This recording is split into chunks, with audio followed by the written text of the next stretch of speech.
Welcome one and all to the Cine Geeks podcast, where movies, TV, and all things geek collide. I'm Angela, still joined by my co-host, Roy. Hey everyone, thanks for coming back. Or for those who are listening for the first time, welcome.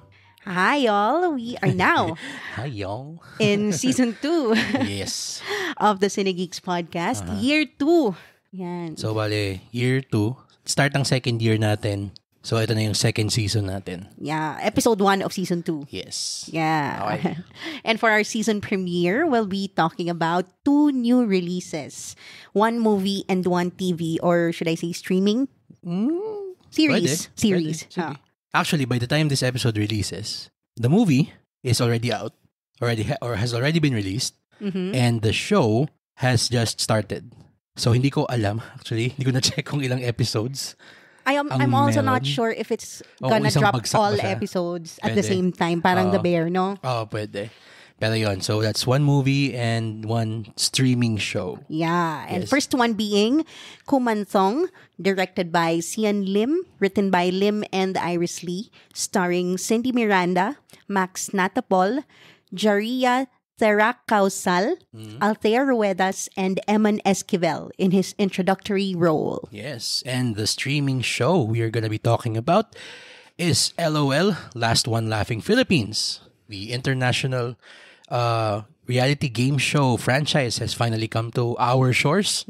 Streaming, of course, on Prime Video, featuring an all-star cast of Filipino comedians as contestants. So we have Chad Kinis, Empoy Marquez, Jason Gainza, Gerald Napoles, Kim Molina, Negi, Pepe Herrera, Rufa May Quinto, Tuesday Vargas, and Victor Anastasio. And, of course, the host of LOL, the one and only Vice Ganda. Yes, Meme Vice. Yes. So, actually, sige, reserve ko na mamaya pag, ando na tayo sa ating part talking about LOL, yung gusto kong i-share dito. But before we continue, cliffhanger for you all. Before we continue, we'd like to remind everyone who hasn't done so to please follow our pod wherever you listen to podcasts like Spotify, Apple Podcasts, and YouTube. Also, set your players to automatically download our new episodes so you don't miss out on our fun Cine Geek conversations. Please don't forget to follow us on Instagram, TikTok, Facebook, Threads, and X, aka Twitter, so you can join in on the fun. Also, visit our website, www.cinegeekspod.com, for the latest in movie and TV news and reviews. And please join us in our Facebook group called CineGeeks PHHQ. There, you can interact with us and with your fellow Cine Geeks about movies, TV, and all things geek. We'll be posting regularly there, and we hope that you do too, so that we can interact with you all. And who knows, you might win some cool swag and hopefully advanced screening invites, courtesy of our friends from the various studios. Okay, so with all of that being said, let's go ahead and talk about the movie we have for this episode, Kumantong.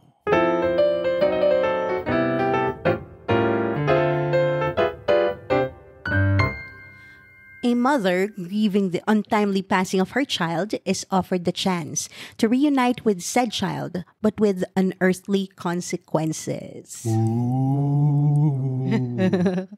Another horror movie. Yeah, we've been having a string of horror movies lately, no? Alam mo yung nakakatawa, parang tuwing manonood tayo ng screening ng horror, parang sa akin, naisip ko, itong string na ba na to yung makakapagpa-desensitize sa akin? Or at least, hindi na ako kasing takot manood. Sabi mo nga, di ba? Ikaw yung barometer ng horror. Leche. Na, on a scale of 1 to Roy, how scary is it? Puta. Shout out to Leo, aka Highlight Manila, aka Movie Review PH. Aka Lee_yo. For coming up with that scale. Yeah. Actually, hindi na kaya ako yun. On a scale of 1 to Roy and Leo nga eh. Nasa gitna si Leo, tapos ikaw yung 10. Wow. Salamat Pero, ayun nga, di ba? Just previous episode lang, we talked about Quiet Place and My Boo, both horror genre under the horror Actually, umbrella. Ako na yung magsasabi, hindi sila horror films. yung dalawang previous episode natin. Kasi meron siyang, kumbaga, spectrum yan ng horror Yung My Boo hindi di ba? Well, sabi na, it's a rom-com with horror elements. Yeah. Yun namang Quiet Place, suspense thriller siya, na may jump scare. Yun. So, hindi siya horror. Pero, ito yung masasabi kong first horror na movie na napanood natin in a while. Na supernatural horror. Supernatural horror. Yeah.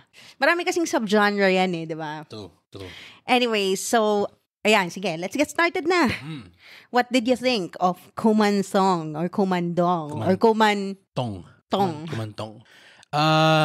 Nagustuhan ko siya, actually. And full disclosure, I was prepared.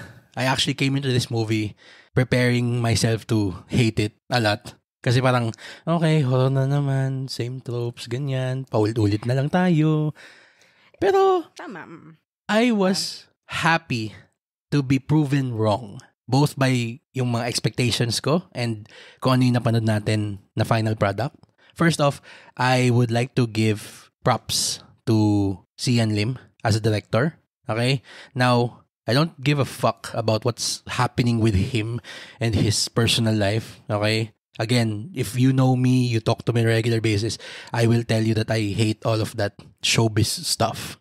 Yeah. We don't care for it. Ayokong makulay yung kung paano ako manood ng sine with all that bullcrap about relationships and whatnot. Yung chismis side of it. Yeah. Wala akong pakialam doon.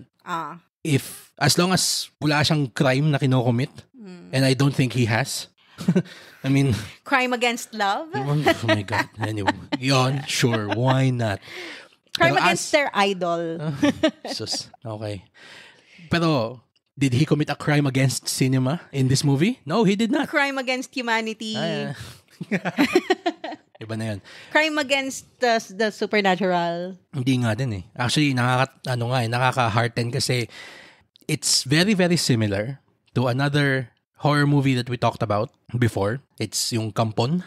Yeah. Very similar subject material about a mother. Yun namang kay Kampon, it's a mother yearning to be a mother, a woman yearning to be a mother. A childless woman. Yun. Parang, na siya, nangangati na siya talaga. Gusto niya may sarili niya anak niya. Grabe naman sa nangangati. But in desperate lang. Okay, sige, fine. Desperate. Okay. So, desperate na siya magkaanak. Ito naman, may anak na siya. A grieving mother. Meron nangyari dun sa isa sa mga anak niya. Yes. Ngayon, that's where the similarities in terms of plot end. Pero, I appreciated na yung kanyang technical acumen, if we can use that term, on display.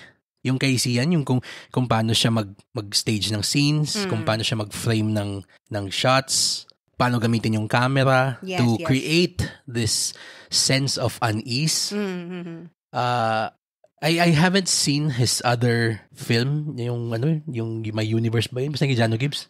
I was told that this is his third film na niya. Directorial project. Yes. Pero having not seen anything he's done before as a director, I am very impressed with what I saw. Talaga, I mean, mas maganda ba siya kaysa dun sa Watchers? Well, in comparison sa ibang mga Filipino horror films that we've seen thus far. Siguro ando dun siya sa gitna. Yung not bad, pero siguro not great, pero good. It's very good. I mean, there's room for improvement, meron naman, of course. Meron. Pero kasi, nakikita mo na yung rough potential Parang, kasi pwede ka magsabi all you want na there's room for improvement. Pero, kung wala naman palang ipapakita, parang dun sa starting out yung tao, parang nagsasayang lang tayo ng oras. Kung mag-aantay lang tayo ng constant improvement. True. Pero, mas magandang magsabi na there's room for improvement for anybody who does work na parang, okay to, pero we can build on it. Yung ganon. Andun siya Yun Hindi yung pwedeng parang yung mga ibang basura ng mga sine. Parang halimbawa yung fruitcake. Hindi mo masasabi may room for improvement doon. Kasi wala naman siyang pinakitang positive na pwede mong i-root for to improve on. Walang redeeming quality. Yeah. Ito, kahit sabihin mong hindi mo to nagustuhan, you will still have to give it props kasi it's technically well made. And I'm gonna be asking you this, what you thought in a moment. Okay. Pero meron kasing akong parang hindi man na-develop or what. Pero may napapansin na ako over this period of time that we're always watching Filipino movies on a regular, na kapag ito yung gumawa nung sine, parang meron ng parang bucket list of static shots siya. Or parang ganito sila mag-camera. Parang yung hindi gumagalaw laging wide. Yung indie style. Yun. Ikaw ba, did you see na that the movie, yung Kumantong, did it parang deviate from the indie style na nakasanayan natin, or did it try to parang do something different? Ikaw, what did you think? I think they took a fair amount of risks din naman when it comes to their camera technique. May mga napansin akong handheld, parang shaky cam, kapag ka medyo tense na yung situation. So, that's quite effective to establish anxiety. Tapos, meron ding mga Dutch angles na ginamit. Ay, grabe. Ang galing. Ang ganda ng pagkakagamit niya dito. So, I think technically, si Ian knows what he's doing camera-wise. Yes. He's a student of the horror genre, I believe. And kasi alam niya kung paano mag-induce ng tension in a given scene, in a given situation. Tama. Sorry, mag-jump off lang ako dun sa sinabi mong marunong siyang mag-cultivate ng tension. Meron isang scene na it led to a jump scare, pero ang ganda ng pagkaka-fuse ng elements of music and yung parang pag-prolong niya nung shot nung scene mismo, kasi hindi lumalabas yun sa script eh. Nasa screenplay. Wala siya doon sa screenplay. Wala siya sa screenplay. Andun na siya sa kung paano siya gustong lumabas ng director. Okay. Yung scene na parang, hindi ko alam kung na-possess pa siya. Sorry mild spoilers, just to jog your memory. Yung parang possessed na siya, tapos nasa trailer yun eh, yung gumaganon-ganon siya. Yung nagja-jump yung position niya. Tapos yung tapos yung parang nag-hazy yung screen na ganon. Yun, isa pa yun. Yung parang nagiging kamukha siya yung kung ano yung consistency nung kay Sadako. Yes. Yung parang ganon. Or parang si sa Ant-Man 2. Parang, yun. Yung si Ghost. Si Ghost, yun. yes. Oo. Parang nag-face siya. Tapos, ang tagal-tagal niyang, alam mo kung ako siya pupunta eh. Kasi usually pag horror movie, tinan mo, ayun, alam ko na din. Yeah. Usually pag horror movie, yung ganong klaseng scene, parang siyang sa gitna, tapos sa kanan, kaliwa, ganon, para matakot-takot ka. Pero, very Mike Flanagan. Oo, parang ganon. Tapos biglang, ang magiging exclamation point niya sa jumpscare, biglang ano na siya sa tapat ng camera. Bang! Ganon. Tapos, yung tugtog pataas. Ang gusto ko sa ginawa niya, edi yung standard na Mike Flanagan shot, edi, tapos biglang tinigil niya, 2 seconds, beat, boom. Biglang ginanon niya yung jump scare. Yun yung ang effective nung pag-wield niya ng tension. Magaling siya eh. And anticipation. Anticipation, tama. Yeah. Kaya nga, I think he's seen a wide library of horror movies. And they did their research din naman. So, ayun. Maraming mga tropes, yes. Pero they used it well. True. And in such a way na, meron nga akong isang jump scare din na memorable sa akin na ginamit niya yon as exposition. Is that it? Yes. That's one of my favorite parts. Actually, yung pinaka-favorite kong jump scare. Kasi sobrang niyang unexpected, sobrang syncopated nung jump scare na yon. Now, I was not expecting it at all. Tama. But it added to the story. It was not a jump scare just for the sake of a jump scare. So, I appreciated that. Galing nun. Tapos ang nakakatuwa pa doon, yung jump scare na yon, binanat niya in the middle of a very mellow scene. Kasi nga, they were telling us a story. A backstory actually eh. Pero hindi nila sinabi outright na parang lazy exposition. And ito pa, actually, may isa pa akong masasabi na naging strength nitong movie na to. Well, I mean, it's a low bar, pero I'm happy that I cleared it. Hindi sila nagpadala sa yung Filipino na tell, don't show. Kasi kung sinasabi ng tama, show, don't tell. Diba? Sila, they didn't do the wrong thing of tell, don't show.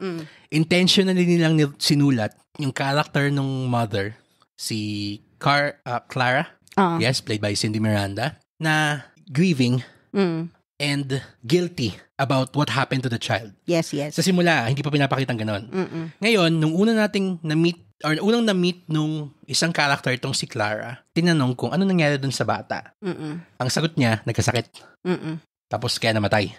Tapos, doon sa scene in question na yon, nagkukwentuhan sila ng other character na Yeah, yon. that was what I was talking about. Yun nga. Pero even then, yung words nila, yung kanyang pagkakakwento niya, yung pagiging unreliable narrator niya, tapos biglang samahan mo nung syncopated jump scare na yon. Ang galing. Sorry. Well, actually, I wouldn't say na parang unreliable narrator. You know why? Oh, sige. I think the language barrier actually worked in their favor.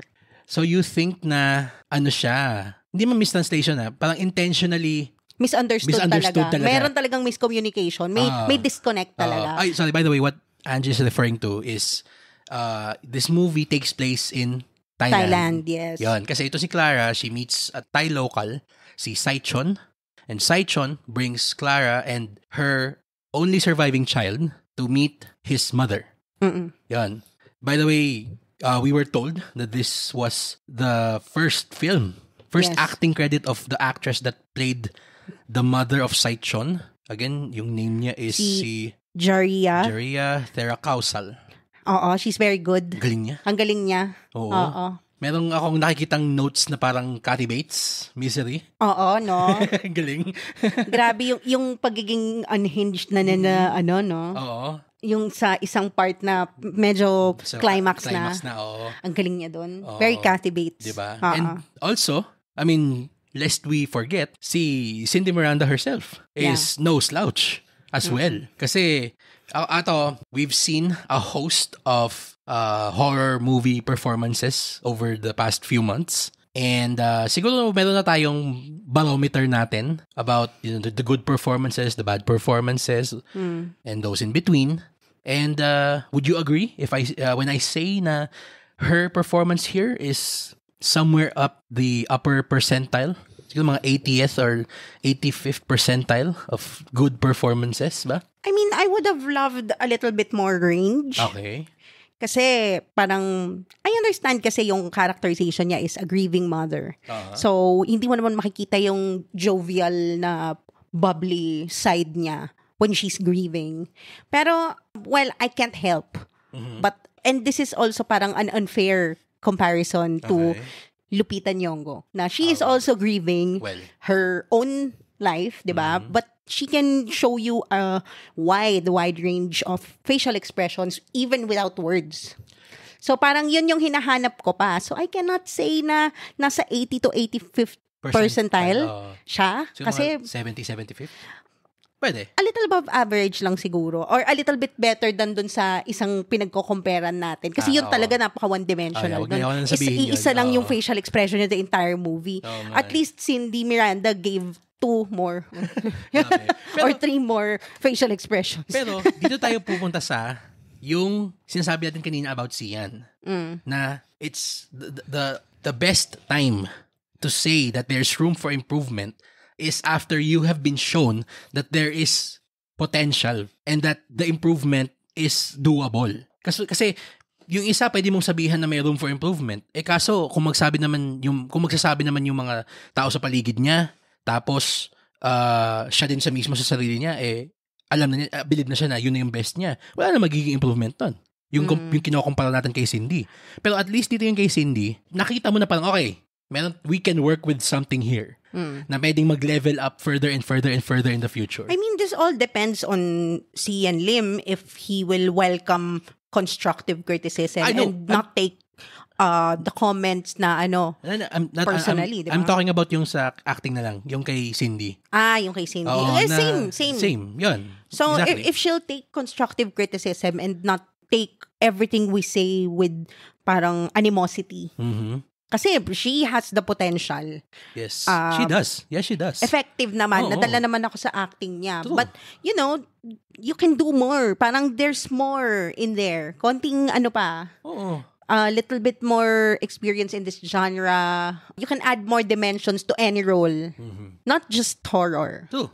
Kasi, itong isang kinukumpara natin, para hindi ma-zero in kung sino, sabihin na lang natin na we've heard news that this thespian, yun lang para no gender.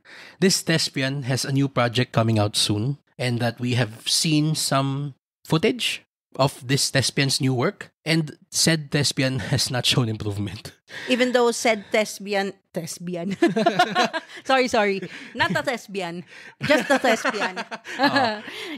Even if this so-called thespian is being labeled as a master of this genre. Pero parang hindi naman eh. Oo nga. Parang nagkataon lang halos lahat ng mga project na pinili niya. Ganun.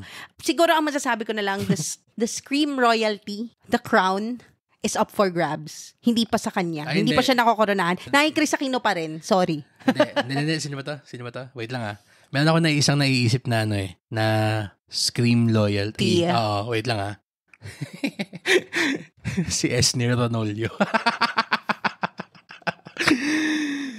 Yan daw pa rin sa mukbang. Talaga ba? Bakit ba? Sorry I mean, it's unfair to compare mukbang to this movie. Both horror genre films. Pero, of course, Gerald Tarog is a master of the genre na.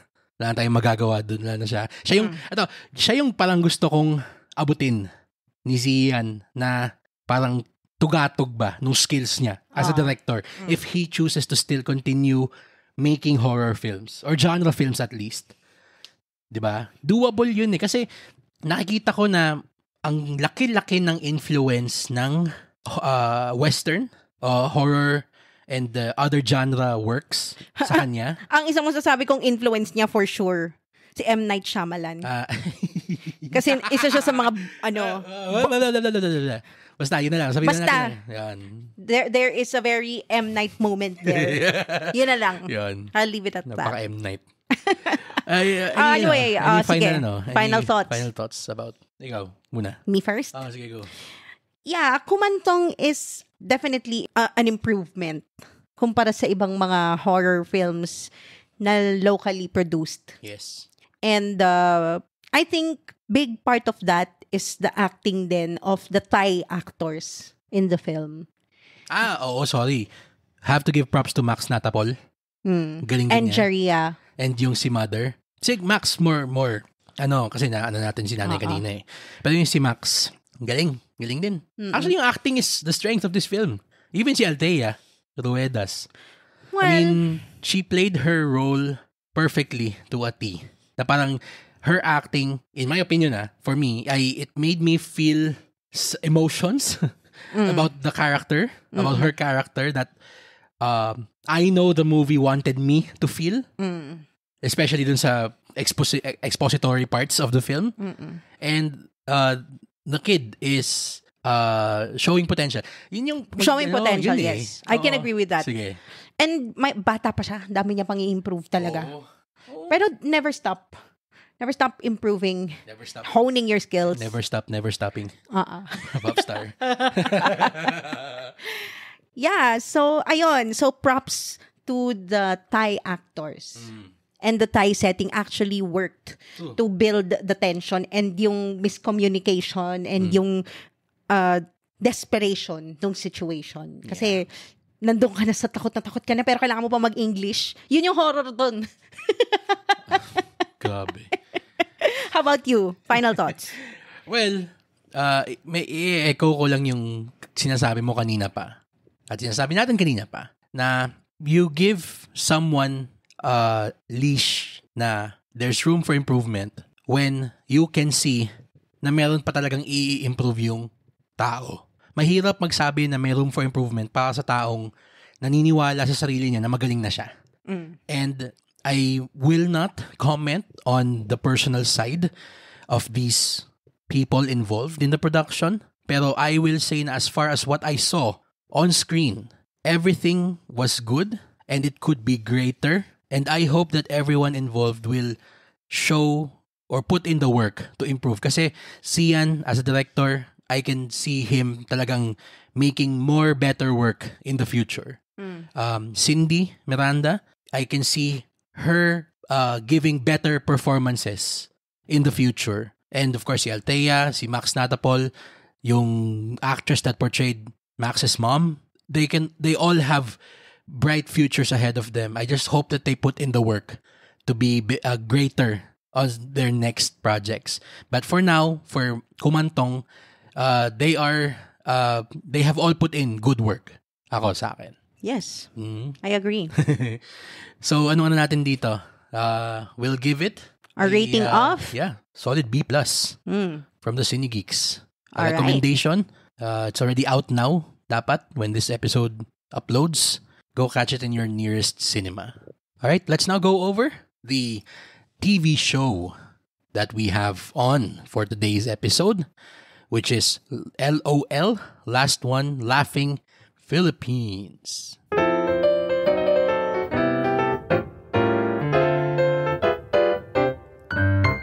LOL, Last One Laughing Philippines, is, as stated earlier, the local version of the international reality game show franchise from Prime Video, where 10 comedians are challenged to not laugh in each other's presence. Oof. And, Comedians pa naman itong mga to. The Last One Laughing gets 1 million pesos. Yun. Kaya naman sobrang high stakes nung wag tatawa. Diba? And I'm so happy kasi finally, akala ko useless tong knowledge ko about this. Pero maisi-share ko na siya sa mundo. SKL, share mo lang. Share ko lang. So itong Last One Laughing is the international spin-off version of one of Prime Video's very first originals, which is yung documental, okay? Created and hosted by Hitoshi Matsumoto. Okay. Now, for those whom it might seem familiar yung name na yung si Matsumoto. Siya yung one half of the comedy duo Downtown alongside Masatoshi Hamada, and together they have this TV show which is called Downtown Nogaki Notsukai ya Arahande. So it's a Japanese variety show. Parang sketch. Not necessarily sketch. Parang siyang isang mahabang bulagaan. Oh. Naalala mo yun? Yung patapos na yung Itbulaga. Yeah. Yun. So parang siyang isang malaking bulagaan.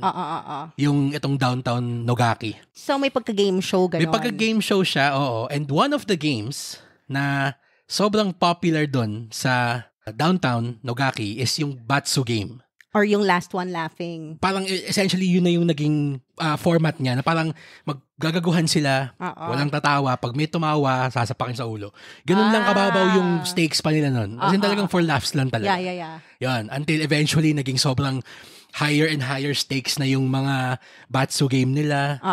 And so for those of you who think might be familiar, YouTube history to ng konti. Isa sa mga parang unang-unang mga funny videos on YouTube is yung Five Rangers. Okay, Tito. Grabe. Yes, I know I'm old. Tell me a story, Tito. So yung Five Rangers, yun yung segment dun sa Downtown Nogaki na pinaparody nila yung mga Sentai na mga show. Okay. So yung mga Super Sentai, yun yung sila Bioman, sila Five Man, yung mga ganon. So itong Five Rangers. Ngayon, ang gist ng Five Rangers, sorry, sidebar na talaga to. Kasi dahil kay Matsumoto galing sa kanya Okay. So yung Five Rangers, yun yung merong parang babae silang kailangang i-rescue mula dun kay Black Skull, si Hamada. Tapos, yung joke ng Five Rangers is, lahat sila lalabas sila, magpapakilala sila parang Red Ranger, Yellow Ranger, Green Ranger. So Power Rangers. Parang Power Rangers. Tapos yung iba, paulit-ulit. Tapos eventually, siguro mga 8 or 9 episodes yon na pagago yung mga costume nila. Okay. Tapos, ang ginagawa ni Hamada, yung kalaban, tinuturuan niya yung 5 na parang maging maayos nga kayong Five Rangers kayo. Ikaw dapat si Red, ikaw dapat si ganyan. Ito kasi biglang may isang episode, lumabas siya na parang Red Ranger, Yellow Ranger, Pink Ranger, tapos biglang lumabas, Lemon Ranger. Tapos yung pang-5, Lemon. Okay. Walang Ranger. Yung ganun. Yun. So, ganun yung klase ng comedy na nag-inspire nitong documental, ergo na inspire nitong Last One Laughing.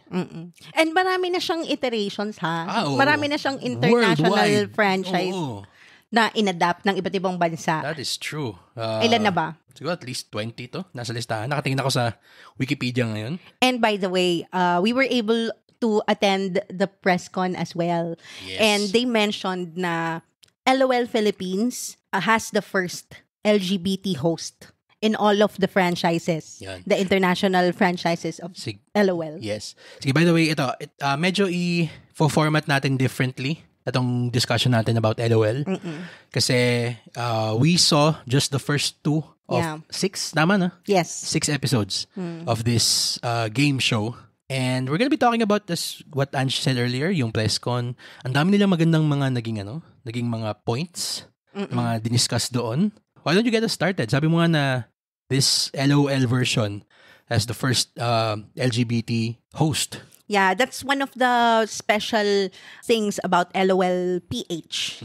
And also, there are 10 contestants. They are held in a house na parang Pinoy Big Brother, parang ganon. Parang PBB house siya. But they only stayed there for 6 hours. So 6 may hours. countdown. Oo, tama. Tapos, ang rules of the game, kapag bawal mag-smirk, bawal mag-smile. Yun, lahat ng any positive reaction to any joke. Bawal. Bawal magtakip ng face. Bawal tumalikod sa camera. And there are a lot of cameras. Bawal magtago sa camera. Yes. Inside furniture. So it's really funny watching them trying not to laugh. You are around the funniest people in the country. Yun nga, may tinanong doon na parang, was it hard not to laugh? Especially with the best of Philippine comedy. Yung sabi ni Empoy na ang hirap daw kasi parang titignan mo lang yung mukha nila. Mahirap nang mag-keep a straight face. Tapos, sabi daw na, si Kim Molina? Naturally, may mga tao kasing naturally na bungis-ngis. Bungis-ngis yan. Or for our international audience, what is bungis-ngis? Yeah, smiley, jolly, bubbly personality. Hindi, iba bungis-ngis eh. Diba bungis-ngis? Giggly? Giggly. Yeah, yun. Sige, pwede yun. She's a very giggly person by nature. And alam mo yung may mga tao talaga na kahit hindi nakakatawa, hahanap siya ng way para mag-giggle, ngumiti or matawa. And it's very hard to purposefully avoid laughing or That's smiling. True. Especially if you're a very positive person, na giggly ka nga, madali kang mapangiti. Nakakatawa din, speaking of that, contestants sila yung nahirapan na wag tumawa. Pero yung sabi ni Vice na siya daw yung talagang nag-enjoy dito kasi siya lang yung pwedeng tumawa. And one of the rules pala, if you show just the slightest hint of a smile or a smirk or a grin, you will get a yellow card. Any infraction will merit a yellow card at the first instance. Yun yung warning. So strike 1 and then strike 2 out agad. Red card na yun. Pag nag-ulit ka, red card yun. Tama. And then you're out. Ganon. So sobrang interesting nung premise niya. Ang galing nga eh. Nakakatuwa. Alam mo yung, kasi syempre pag sa documental or in any, lalabas yung parang sabihin nila na parang, ba't hindi mo binibigyan ng chance yung Filipino anything? Siguro kaya ako personally, kaya may ganun akong inkling sa akin kasi I expect a lot from Philippine anything. So parang kaya ang taas nung bar niya para sa akin kaagad. So parang seeing na itong LOL, yung sa napanood natin, was both better in a sense na mas wild card yung energy nung mga contestants. Iba pa din yung parang nasa dugo mo yung humor na pinapanood mo eh. I can agree with that. Yun. Alam mo kung bakit? Because you showed me yung documental. Diba? From years ago pa talaga to. As in, underground cult comedy na hindi talaga siya ganun ka-popular dito sa Pilipinas. Yung sorry Prime, I love you. Pero nung hindi pa gumagana na maayos yung UI ni Prime noon. Yeah. Oo. Pero, ayun nga. Pero gumagana na yung UI ni Prime ngayon okay na siya. Walang problema. Anyway, go. Yung comedy na Japanese na pinapanood natin, yes, it was funny. Yes, we can understand it through the subtitles. Pero, nung napanood ko tong version natin, tong LOL Philippines, and watching our own comedians speaking in our mother tongue and knowing their history in comedy, mas mas satisfying yung comedy niya. That is true. And yung mga nuances ng mga looks lang, mas natatawa ka talaga. Iba talaga kapag kakilala mo yung comedians na pinapanood mo. And yung parehas kayo mag-isip. Alam nyo yung very uniquely Filipino humor. That is true. So, yun yung kaibahan niya sa ibang LOL or documental na adaptations na napanood natin in the past. Tsaka masabi ko lang, alam mo yung parang nagpa-flashback ako sa grade school, high school. Yung eto sa press con pa lang to Grabe yung energy ni Rufa May. Oh my God, I love her. Alam mo yung sinasabi ko sa ito nung nasa press con pa lang tayo, binulong ko sa'yo. Sabi ko, shucks, ano ba to? Nakalibre tayo ng comedy bar. Grabe, no? Isa't kalahating oras yun na talaga nagre-riff lang sila on each other. I mean, pag hindi sila tinatanong ng serious questions. Pero usually kapag iikot na kay Rufa May, katabi niya si Negi. Silang dalawa pa talaga yung pinagtabi. Leche. Her comedy is so effortless. Oo. I mean, halos lahat sila. Talagang nire-revere si Rufa May. They fondly call her si Ate Peachy. As parang napaka-effortless ng pagpapatawan niya. Na parang her personality, parang her being is comedy. May non-spoilers kasi gusto naming ma-experience nyo itong moment na to for the first time. Pero there is, siguro ang tawag dito? May mechanic yung game na every so often, Vice will choose kung sino yung parang magse-center stage na parang magkakaroon ng comedy act. And doon sa ating preview, we saw 3. Am I right? I think 2 pa lang. Bleep mo na lang to. Kaya mo ba ito i-bleep? Oh, sige. Si at saka si yeah, 3 nga. So, 3. Oo. Okay. Yung pinaka-gusto ko doon sa 3 yun, bleep mo na lang dito yung kay yun yung pinaka-maganda. Yung naalala ko na natawa na naman ako mutek. Ay, nako. Basta, you'll never look at Bahay Kubo the same way again. Sobra. Yun lang yung masasabi natin. Yun yung sinasabi ko na very uniquely Filipino kasi honestly, there are jokes naman sa international, even American comedy, na hindi masyado nagre-resonate sa atin kasi hindi tayo makarelate dahil it's a cultural thing. True. It's a cultural joke. Pero I'm so happy na nagkaroon na for Filipinos ng gantong adaptation kasi mas catered siya dun sa kiliti natin. True. Oo. Kahit nga yung dun sa isa pa yung kahit yun pala ako sa may inugot yun. Ay nako, from one of the comedians that we love, absolutely. And ito pa, parang alam mo nagsimula yung araw natin doon sa from the press con until the screening of the first 2 episodes. Talagang ang sakit-sakit ng pangako tsaka ng pisngi ko kasi buong araw talagang nakangiti ako. Oo. Tapos, super. You really can't stop yourself from laughing. So, good luck na lang. Panoorin sila na nagpapatawa and nagjo-joke time dun sa isang secluded room na yon with the sole purpose of not laughing. Not laughing. And alam mo pa, ito pa yung parang pinakamahirap dun eh. Yung parang, don't think of a pink elephant.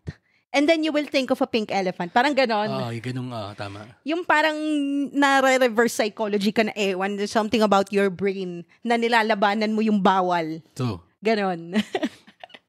Kaya sobrang ang saya talaga. Nakakatawa talaga. Found myself really screaming in laughter. At ang nakakatuwa dito is, alam mong hindi sila, ito yung pinaka-biggest gripe ko about modern Philippine comedy. Ang dami masyadong trying hard. Parang magpapatawa ang dami-daming mechanics nung joke or nung kanilang bit na parang it doesn't end up being funny anymore. Kasi you're so preoccupied with, wait, what's happening here? What are they telling me? Pero ito nga, kita mo yung effortless na galing on screen. And ang nakakatawa, ang irony dun is, yung hindi mo sabihin magaling, pero yung isa dun sa mga, one of the greats, among the greats inside that show, hindi pa siya nagpapatawa. Siya pa yung host. Yeah, diba? Just imagine that.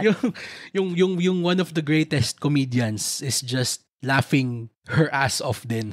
Pero alam mo while watching the rest of them. Yes, Vice Ganda is one of the best comedians in the country today. Pero I also love that her comedy is also political comedy. Yun. Actually, ito, which brings us to one of the big parang talking points as well ng press ko na parang It's worth discussing. Yes. Actually, tama ka doon. Na may nagtanong kasi, if I've got the gist correctly, correct me if I'm wrong, na nagtatanong siya na parang, how do you still operate in the era of cancel culture? Or parang ang tanong yata is the biggest challenge in making people laugh nowadays. Nowadays. Tama. Valid question. Valid question. Pero ang ganda nung sagot nila kasi amongst many of the answers that we got, may sinabi si Pepe Herrera na sobrang parang, ano ba yung term na hinanap ko? I think it was Gerald. Si Gerald ba yun? Or silang dalawa, I think. Yung parang napaka-eloquent. Tama si Gerald nga. Yon. Na sinabi niya na ang beauty ng comedy, especially dito locally, is ang dami-daming different flavors of comedy na you don't have to just stick to one kind or parang believe that there is only one kind of comedy in the Philippines and then you're left with basically nothing. Hindi eh. It's just up to you to find the comedy that you want because there are people who are parang operating on your wavelength. Yes. There is a flavor of comedy for everybody. Tama. It doesn't have to be just one kind of comedy. And also, yun nga, parang it's very hard to make jokes, especially in this age of cancel culture and yung wokeism na people, especially the young ones, are very opinionated. So parang they find fault in everything. And it's very hard to make jokes now. Even sa international, di ba? Ang dami-daming mga... Mas lalo na doon. I mean, konting kibot, di ba? Parang they can really... yung mental gymnastics nila trying to demonize everything everybody's saying, di ba? It's getting frustrating. And Vice Ganda is at the helm of the show and siya yung nag-champion ng all kinds of comedy is valid. And people need a laugh sometimes. You don't have to take everything seriously. True. And may sinabi din dun na, na parang sino ba nag-point out nun? I think si Tuesday ba? Tuesday Vargas or si Gerald pa rin. Yan, si Gerald sabi niya na parang the beauty, actually yun na nga yung ginawa din niya eh. Parang hindi din naman niya parang kinall out fully. Parang positive scripting pa niya na sinabi niya na yun na nga din yung beauty na opinionated na yung madaming tao. Ibig sabihin nun, mas maraming flavors na pwedeng i-cater to. Kasi dati parang iisa lang yung opinion ng tao eh. Or parang yung majority ba, merong groupthink eh. Na parang ito yung nakakatawa. So, lahat ng halos yung all of the masses, ganun yung comedy for them. Yeah. Pero, yung sinasabi ni Gerald na now that even the masses have segmented opinions about things, hindi na yung same kind of comedy ang nag-a-appeal sa kanilang lahat. Iba-iba na din. Yes, and that allows for, as we said earlier, parang more flavors to diversity in comedy. Yes, oo.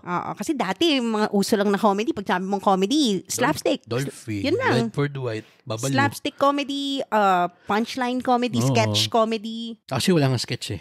Sketch din, sorry. Correct myself. Yung mga tropang trumpo. Yun, Bubble Gang. Yes, exactly. Yun, noontime show. Yun, ganun ang comedy. Pero ngayon, meron ng stand-up, meron ng deadpan, meron ng insult comedy. May insult comedy din. Yun. May comedy bar comedy. No. Ano yan? Subgenre ba yun? Pwede. I mean, comedy bar comedy is not for everybody. True, diba? true. Yun.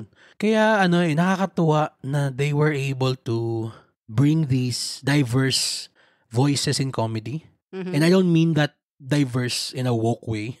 I mean it in a way na parang talagang iba-iba talaga sila ng genre talaga tong mga to. I mean, you have Pepe Herrera, deadpan comedy. You have Empoy, slapstick comedy. Meron kang... I think Empoy is deadpan din? Yun, sige. Or dry humor. Dry humor. Tapos meron kang Jason Gainza. I think siya si slapstick. Si Jason. May pagka-slapstick, meron ding... Sketch. Impressions, yun. Oo. Tapos you have Tuesday Vargas. Sketch comedy. Yung ganun na sila Negi. Saka musical comedy. Yung mga song comedy. Yun. Si Negi, si Chad, Kinis. Sila yung slapstick. Sila yung comedy bar comedy. Yeah. Yun din. Sila. Kaya nakakatuwa kung paano sila magtagisan dito eh. Na talagang may mga hindi talaga nakatiis. Since napanood natin yung unang dalawa na episode. Grabe yung tawa ko doon. Alam mo, parang kinabag ako after. Actually, si Mark, aka Maganda Mo Movie, confirmed daw yun eh. Kinabag siya sa kakatawa. Sabi na. Kung kinabag ka ba o nabusog ka dun sa dami nung kinain natin nung araw na yun? Ay, Diyos ko, isa pa yun. Grabe din yung we had so much fun. Not just because parang yung experience of it all, pero the IP itself, the show itself, and the the comedians themselves. Grabe yung klase. combined power nila. Isipin mo, sa isa pa lang tawa ka na ng tawa. I-times 10 mo pa. Grabe, para siyang nag-Avengers assemble yung lahat ng comedians. Oo, as Avengers talaga. Yan, sila yung Avengers ng comedy sa Pilipinas. Tapos yung Iron Woman nila si Vice Ganda. Bangla talaga. Anyways, final thoughts na. Ayoko, dami kasi, ang dami kong gustong sabihin ng mga... Ang hirap pag-usapan nito ng walang show. spoiler. Oo. Pero final thoughts for now, for the first 2 episodes, I will definitely tune in to see episodes 3 to 6 na itong sobrang nakakatuwa na streaming show on Prime Video. Yes. Talagang binge natin to paglabas nung Sana isang bagsak lahat. Kasi pag yun, kaya akong panoorin ng 2 oras or 2 kalahati, yung 4 na natitira. Kasi gusto ko nang makita yung manalo. And actually... gusto ko lang ding matawa. Alam mo yun, sa panahon ngayon, lalo na kung marami kang problema, marami kang iniisip. Lalo na sa panahon ngayon. Panoorin mo to, makakalimutan mo yung problema mo for a few hours. Yes. Trust us. We did. Yes, we did. Kailan ba to? Last Friday? Yes, last Friday. Yeah, last Friday. Anyways, we're looking forward to it. Sorry. We're putting our rating on hold kasi hindi pa siya tapos. Pero yun nga, ikaw, any final thoughts about LOL? Yun, nasabi ko na. Nasabi mo na ba? Sorry lang. Sinabi ko na. Sorry lang ba? Basta madami ditong mga Gusto ko siyang panoorin ulit sa simula para lang makita ko yun. Siguro kapag lumabas na yung lahat ng episodes, i-review ulit natin. Ay, okay, sige. Game. Game ako dyan. Anyways, yeah. So, I guess that's it. That's it, for LOL, Last One Laughing Philippines. And now that we've gone over to the 2 main event flicks for today's episode, we now go over to our segment. Yes. Hindi na siya new. Hindi nakalagay sa script. Sorry. Old na siya. To our old Season 2 na tayo. The Cinegeeks post-credits picks. All right? Here are the films that we also saw recently, and we'll just go over real quick as well. Okay. First one, Citizen of a Kind from Viva International Pictures. Thank you for inviting us. Another Korean film. It's about a woman who gets scammed and what she does to get justice. Ayoko sabing revenge eh. Justice. Okay. Yan. Matagal nating napag-uusapan na si Korea recently, meron siyang, gusto ko sabing mean streak. Meron siyang realist streak about the movies that they come up with. Yan. Na parang, hindi ko alam ba kung parang reaction ba to dun sa kung gaano ka happy, jolly, bubbly, light, breezy yung K-pop. Kapag natin sa sine, sobrang ang bibigat. Hindi siya escapism eh. Mayroon akong theory eh. Parang ayaw lang talaga nilang maging sobrang fantasy yung mga especially this is a story that is based on true events. Yeah. Kaya siguro they maintained that air of realism na hindi siya naging fantastical or fairy tale, ganon. Kaya I get it why they chose to end it with the realistic tone. Ako, yun nga, sabi mo yung ending with the realistic tone. I enjoyed it naman. Save for the ending actually.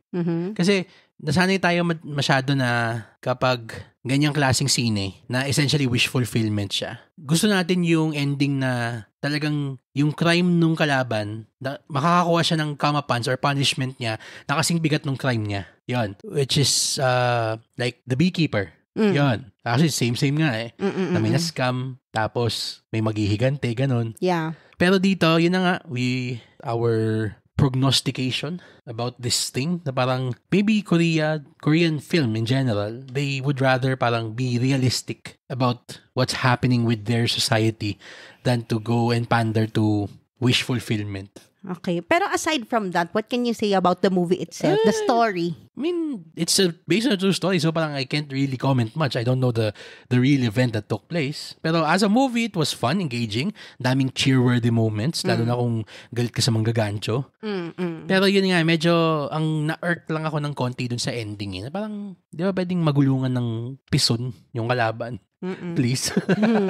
Yun lang Pero still a fun 2 hours, I guess, in the movies. It's a cautionary tale. Mas ganun siya siguro. Yeah, I would agree. Tama ka. All right.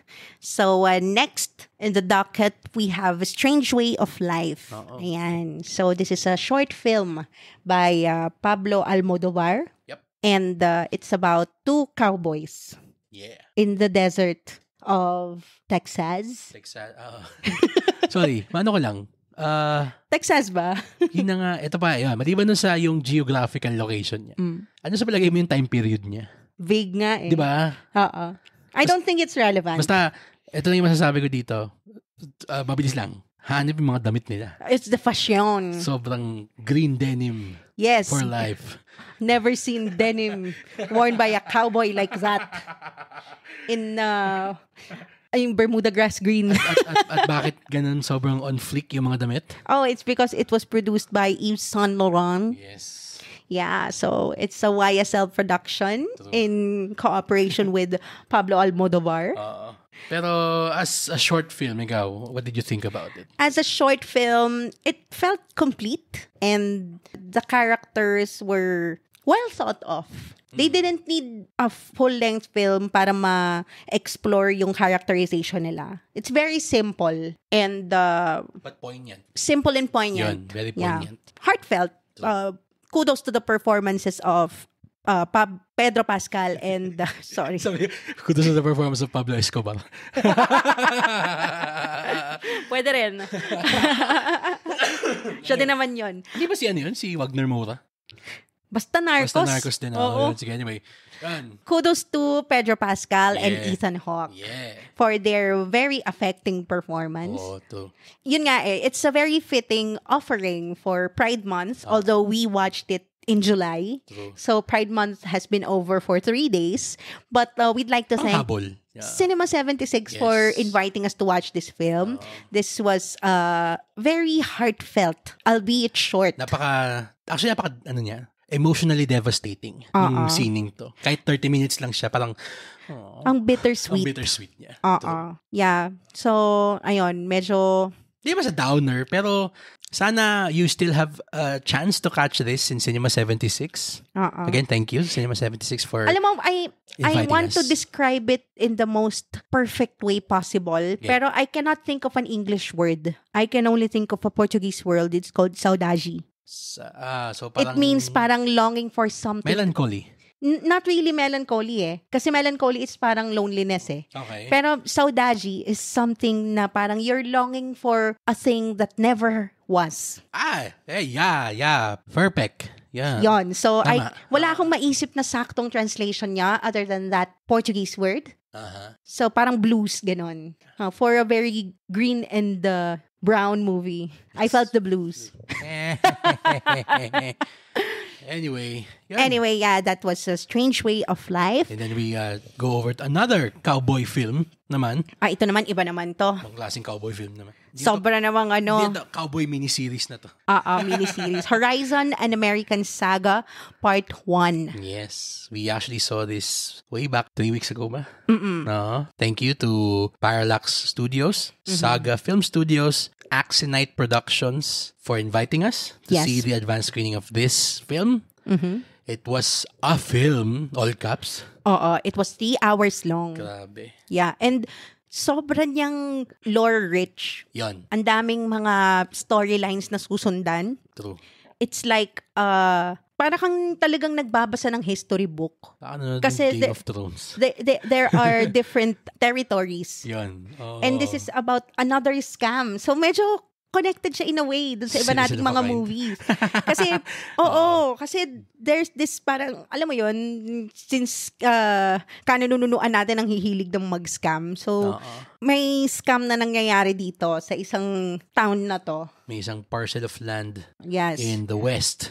Na merong nagsasabi na na owned by the Apache. Oo, pero sinasabi na, hindi, sige, go, kunin nyo lang, walang problema. Tapos biglang deads sila lahat doon. Yon. It's the Western conflict between the settlers and the Native American indigenous population against the backdrop of the American Civil War. So para siyang meron ng conflict 1, nag-overlap pa siya sa conflict 2. Yun. Yeah. Kasi yung Civil War, ibang-iba yung dahilan kung bakit nagsimula yun. It's not about the indigenous and the settlers. Yung nagustuhan ko dito sa Horizon na sabi mo kaninang sobrang niyang lore heavy. Na-appreciate ko yon, especially since kapag nanonood tayo ng mga ganitong mahaba na sine, gusto natin na merong something to get invested about. And for the most part, ang dami dito. There's the Apache, there are the settlers, there are the Union soldiers. Tapos dito pa yung kay Kevin Costner, yung character niya. Na, by the way, this is directed, written, produced by Kevin Costner. Talagang passion project na to, and lumalabas sa screen yung kanyang passion, yung heart dugo niya at pawis niya, yung heart niya talaga.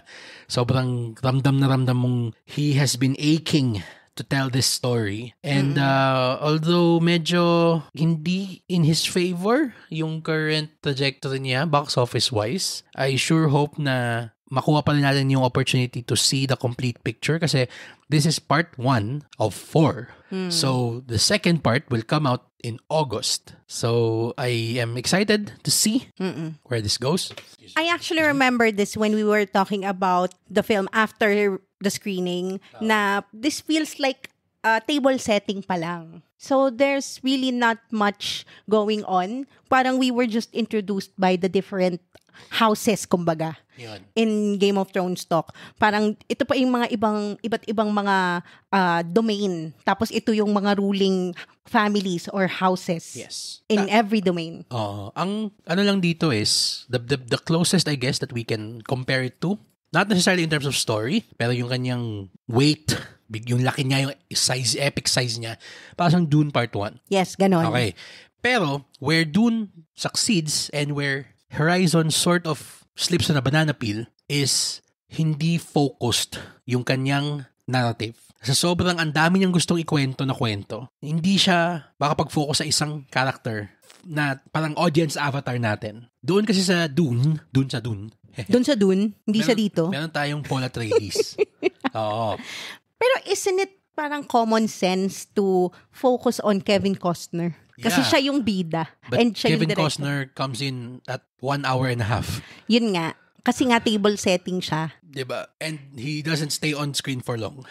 Well, you can say the same about Zendaya and Dune 1. Hindi siya yung main character ng Dune. It's Paul Atreides. True. That's fair. We always Touché. have Paul whenever something is happening. Yun. Kaya ngayon, dun sa part 2, sana mas focus tayo kay Kevin Costner. Well, hopefully, we'll see in August. That's just a few weeks from now. Yeah. So, last but not the least, we have Despicable Me 4. Yeah. Yan. So, ito.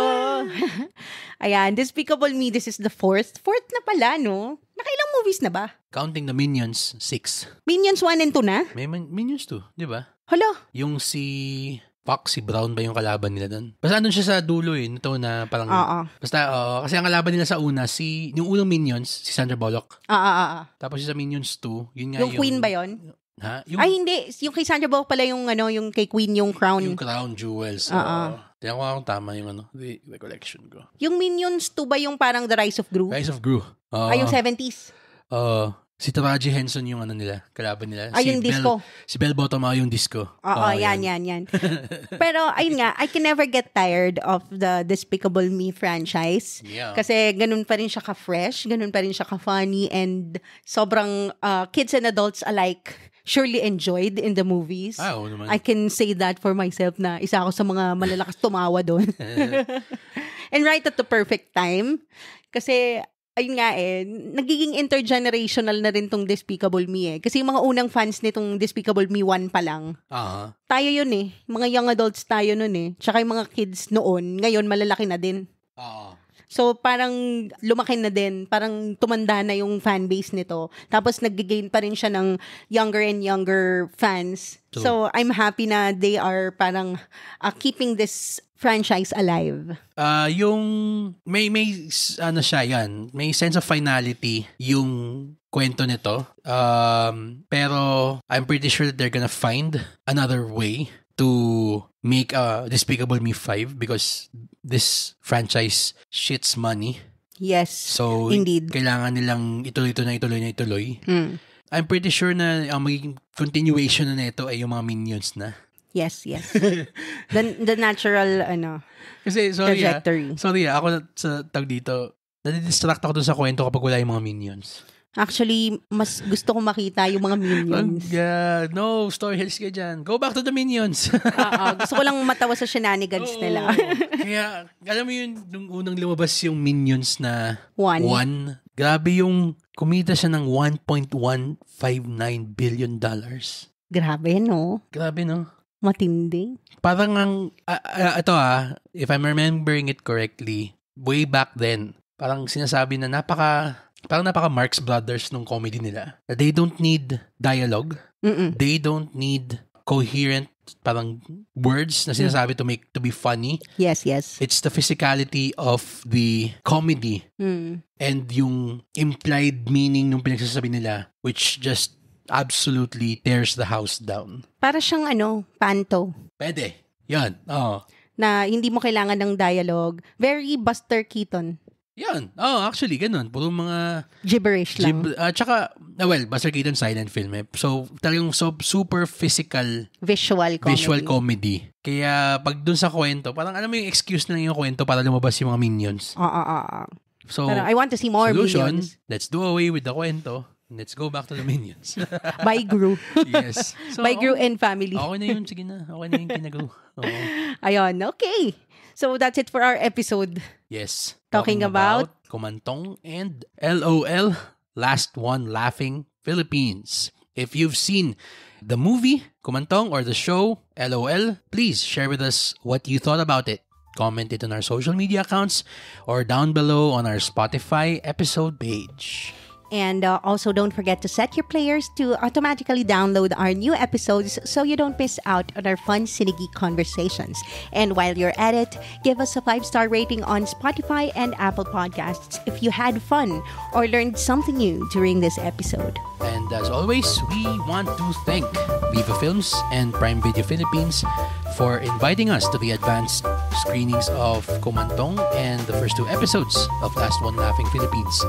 But as always, they do not and were not given creative control or editorial approval of this episode. They are hearing our review for the first time, same as you are. For my co-host Troy, this has been Angela. Thank you for listening to the Cinegeeks podcast, where movies, TV, and all things geek collide.